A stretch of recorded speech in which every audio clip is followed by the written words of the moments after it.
How do you know what you know and who told you so? The cultural basis of religion and knowledge. Part 4, Worldview Implications.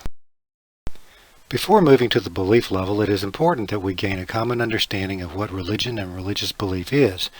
Notice that neither of these modern dictionary definitions requires a belief in God in the Western sense. As a matter of fact, many U.S. laws, as well as the Equal Employment Opportunity Commission, which enforces the Civil Rights Act in the United States, require that atheism be included in their definition of religion. This affords religious protection of atheists for their religious beliefs. Religious assumptions lead to religious beliefs, which in turn lead to religious values and finally religious behaviors and traditions that we observe. Though we might debate the exact position of some world religious belief systems, in general they can be positioned around this triangle. Where one is positioned on the triangle determines how one answers the fundamental questions of life. Likewise, how one answers the fundamental questions of life reveals his or her worldview. Let us consider how one might respond to the basic questions of life, depending on where one comes from on this triangle. Who am I and why am I here is a question about what is real, the assumption level of culture. A pantheist would answer that you are a part of the greater whole, and that you have a place in the natural order. An atheist might answer that you occurred by cosmic chance, and you are free to give life any meaning you wish. A monotheist would say that you are created by God, and He gives you purpose. Another fundamental question is, why is there injustice in the world? A pantheist says that each person lives in this world as they earned in the previous life. The next life is based on this one. If things are tough on you, you must have earned it in the previous life. The atheist has no problem with injustice, since there is no God to make things just. It's all by chance. And justice has no meaning beyond our own or society's control. The monotheist assumes no right to determine justice. That's God's business, and He will make things right in the end. Another fundamental question is, how do we find truth? The pantheist says you cannot know truth as facts. You must experience it. The atheist says that all truth is material, therefore truth can only be known by what we observe, and we can only consider material explanations for anything observed. The monotheist agrees that some truth can be observed, but that the nature of God and much of the spiritual realm can only be known by revelation, that is, God's direct revealing of Himself in writings and visions. On the belief level, one might ask, how did I get here? Because of assumptions held about God, the monotheist will approach the question by seeking evidence to support belief already held in Scriptures, that is, the writings that God gave in direct revelation. These Scriptures say that God purposely created us and the universe. The concept is called creation. The atheist, who must assume no spiritual first cause, will seek ways to explain everything as a series of chance events within measurable physical laws. He also must find a way to explain the existence of the physical laws themselves. The only option for an atheist to explain the origin of life is evolution. At this point, some of you may be thinking, wait a minute, I am a monotheist or a pantheist, but I believe in evolution. A monotheist or pantheist may believe in evolution, but an atheist must believe in it. Pantheists will seek stories to explain our place in the natural world, not even attempting to find a true origin. Where an atheist might say that creation is mythology and a monotheist might say that evolution is mythology, a pantheist will say that they are all mythology, including his or her own explanation, because no one can really know. There is another approach that fits in a more middle ground view of evidence, and that seeks to answer the question, could what we observe materially have happened without a designer? This approach neither presumes a designer nor denies the possibility, and is the most open approach to science. In general today, this approach is called intelligent design. Myth is a word that some scientists have recently come to use when speaking of explanations of the past. Here's a typical definition of the term. This simply says that a group of people base their beliefs on this story, but it may or may not be true, all or in part. Here are a few more definitions from well-recognized sources. If such definitions are accepted, that myths may or may not be true, that they relate past events, explain natural phenomena, and are accepted by members of a group in support of existing practices, then both evolutionists and creationists are justified to make reference to the term the creation myth. But by the same logic, both evolutionists and creationists are justified to make reference to the evolution myth. Either both terms are acceptable, or neither should be accepted. What is important is a question on the values level.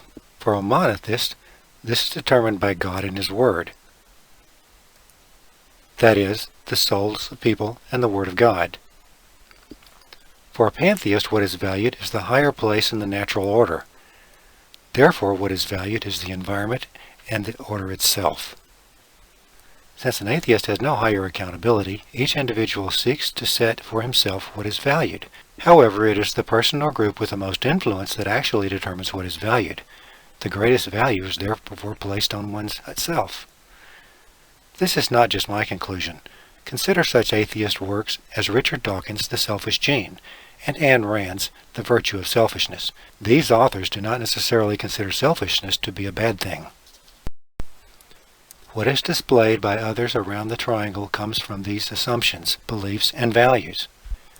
The monotheist will seek to glorify God, to obey Him, and tell others about Him.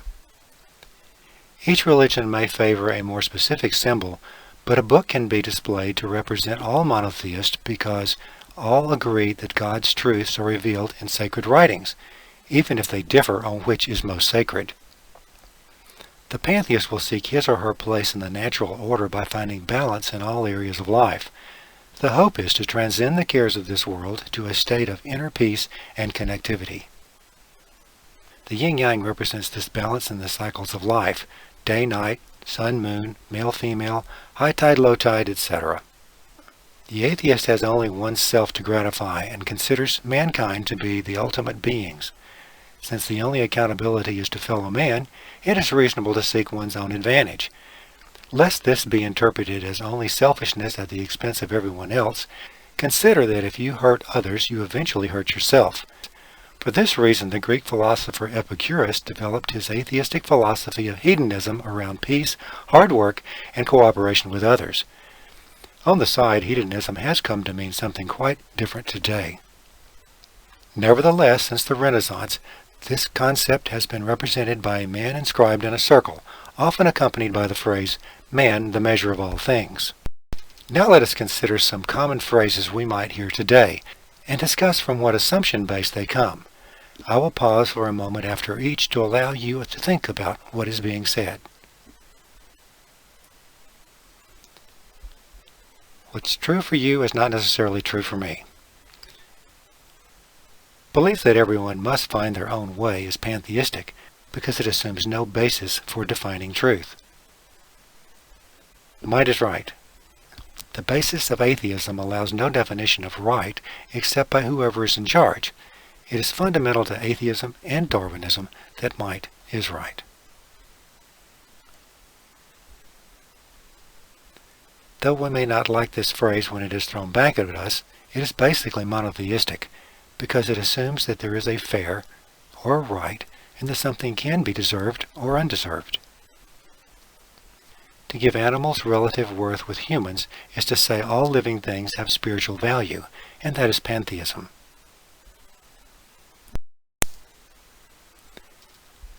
May the Force be with you. This famous phrase from a book and movie series reflects the idea that spiritual forces are to be manipulated by our awareness.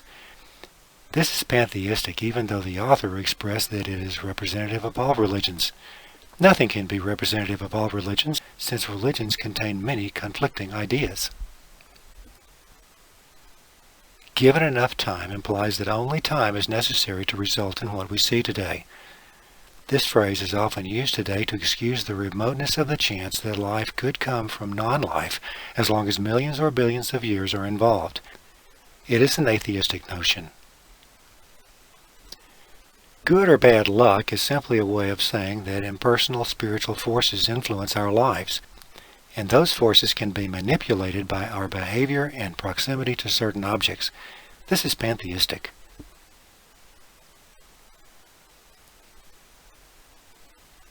This is a tough one, but it definitely isn't monotheistic. Monotheists hold that sharing their faith is a value. Pantheists are not necessarily evangelistic, but they are usually not averse to discussing religions with others. After all, you might be as right as I am. Atheists, by contrast, do not want to hear of anyone's faith, considering the supernatural to be non-existent. Let's try one last phrase. This phrase begins the second sentence of the preamble of the Constitution of the United States of America. It states an assumption. We hold these truths to be self-evident. That states that there are ultimate truths and that they are assumed, without need of proof.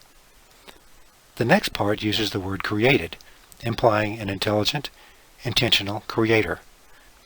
The text continues by saying, and that they are endowed by their creator with certain inalienable rights.